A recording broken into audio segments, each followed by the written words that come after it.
প্রিয় দর্শক, আসসালামু আলাইকুম। ছোট করে একটা ভিডিও করব, খুব গুরুত্বপূর্ণ একটা বিষয়। সেটা হচ্ছে যে পুলিশের নতুন করে 15 জনের একটা আপনার বদলির কাগজ আমার হাতে এসেছে। তো পুলিশের ভেতর থেকেই যেই তথ্যগুলো আমার কাছে এসেছে সেটা আপনাদেরকে জানাই। আমি পুলিশের এই মুহূর্তে আইজিপি, ডিএমপি কমিশনার থেকে শুরু করে উচ্চ পদস্থ যারা এখন এই মুহূর্তে আছেন তাদের প্রতি আমার সম্মান রেখেই বলছি, আমার আপনাদেরকে নিয়ে কোনো অভিযোগ নাই। আপনারা এতদিন ধরে পদবঞ্চিত ছিলেন এবং অত্যন্ত বলবো যে নির্যাতন স্বীকার করি আপনারা চাকরিতে ছিলেন। সো আপনাদেরকে নিয়ে আমার কোনো অভিযোগ নাই, কিন্তু গতকালকের যেই কাগজটা সেটা আপনাদের হয়তো দৃষ্টিগোচর নাও হতে পারে। হঠাৎ করে এত তাড়াতাড়ি করে এইসব পদোন্নতি বা বদলির ক্ষেত্রে টোটাল 15 জনের, যেটা কিনা আগস্ট 13 তারিখ 2024 প্রজ্ঞাপন জারি হয় এবং সেখানে বলা হয়েছে নিম্নবর্ণিত পুলিশ পরিদর্শকগণকে জনস্বার্থে তাদের নামের পাশে উল্লেখিত স্থানে বদলি করা হলো।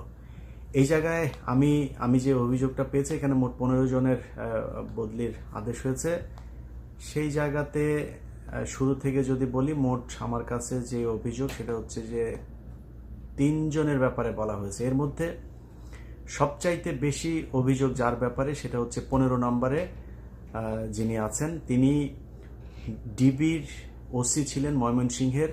এই গত যে ছাত্রদের আন্দোলন হলো, এই আন্দোলনেও সে ব্যাপক অত্যাচার নির্যাতন করেছে। ওই এলাকার বিএনপির নেতাকর্মী যারা আছে, জামায়াত কিংবা এই সবশেষ ছাত্রদের আন্দোলনেও যারা সেখানে কাজ করেছে, তাদের কাছে যদি আপনি একটু কথা বলেন তাহলেই জানতে পারবেন যে এই ওসি ফারুক সে কতটা আপনার দুর্ধর্ষ, কতটা মানে নির্যাতনকারী এবং সরকার দলীয় একজন ক্যাডার ছিলেন। তিনি টাঙ্গাইলের ছাত্রলীগের সাথে তার ছাত্র জীবনে জড়িত ছিলেন। এবং তারপরে হচ্ছে 10 নম্বরে রাসেল পারভেজ, তিনি আপনার কয়দিন আগেও ডিআইজির কাছে তার ওসি হবার জন্য তদবির করেছিল এবং সরকারের খুবই কাছের একজন ওসি ছিল। মাত্র 3 বছরের মাথায় তিনি ওসি হবার জন্য চেষ্টা করছিলেন, তদবির চলছিল। আর 11 নম্বরে আছে হচ্ছে শাহরিয়ার, যিনি গাইবান্ধা সদরে ছিলেন 3 বছরের ওসি এবং কুড়িগ্রাম সদরেও তিনি ওসি হিসাবে দায়িত্ব পালন করেছেন। এই হচ্ছে মূল 3 জনের ব্যাপারে আমার কাছে আসা অভিযোগ। আমার বিশ্বাস আপনারা এটা কি বলবো আপনাদের কনসিডারেশনে নিয়ে আসবেন। মানে মূল বিষয় হচ্ছে কি, ধরেন আমার মনে হয় আপনাদের জন্য সবচেয়ে সহজ হবে যেটা, সেটা হচ্ছে এই কয় বছর যারা বিভিন্ন জায়গায় ওসি হিসাবে দায়িত্ব পালন করেছে তাদেরকে ওসি হিসাবে রাখা ঠিক হবে না। যারা সারদা সহ এসবি, সিআইডি সহ বিভিন্ন জায়গায় তাদেরকে পোস্টিং দিয়ে রাখা হয়েছিল, এইসব মানুষগুলোকে এখন ওসির দায়িত্ব দেওয়া উচিত। তারপরে হচ্ছে গিয়ে যারা বিপিএম, পিপিএম এই পদকগুলো যারা পেয়েছে, আপনারা নিজেরাই জানেন যে এই বিপিএম, পিপিএম পদক কাদেরকে দেওয়া হয়। যারা এই গত 15 বছরে শেখ হাসিনা সরকারকে রাখার জন্য নির্বাচনের সময় কারচুপি করতে সুযোগ করেছেন, যারা এই 15 বছরে আপনার গুম খুন এইসবের ভালো পারফরমেন্স দেখাতে পেরেছেন, তাদেরকেই কিন্তু আপনার এই বিপিএম আর পিপিএম পদকগুলো দেওয়া হয়েছে।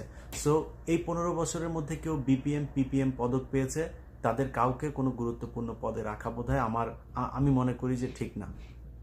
তারপরেও আগেই যেটা বলেছি যে বর্তমান আইজিপি, তারপরে র্যাবের যিনি ডিজি আছেন, তিনি অত্যন্ত, আমি তার সম্পর্কে যতটুকু জানি খুবই ভালো একজন মানুষ এবং এই সরকারের সময় তারা নিগৃহীত। সো তারা আমার মনে হয় এই ভুলগুলো যেভাবেই হোক, আমি হইতে পারে আমিও ভুল হতে পারি, আমার কাছে যেই অভিযোগগুলো পুলিশের মধ্য থেকে এসেছে আমি আপনাদেরকে জানানোর চেষ্টা করলাম। আশা করি এই বিষয়গুলো আপনারা বিবেচনা করবেন। আল্লাহ হাফেজ।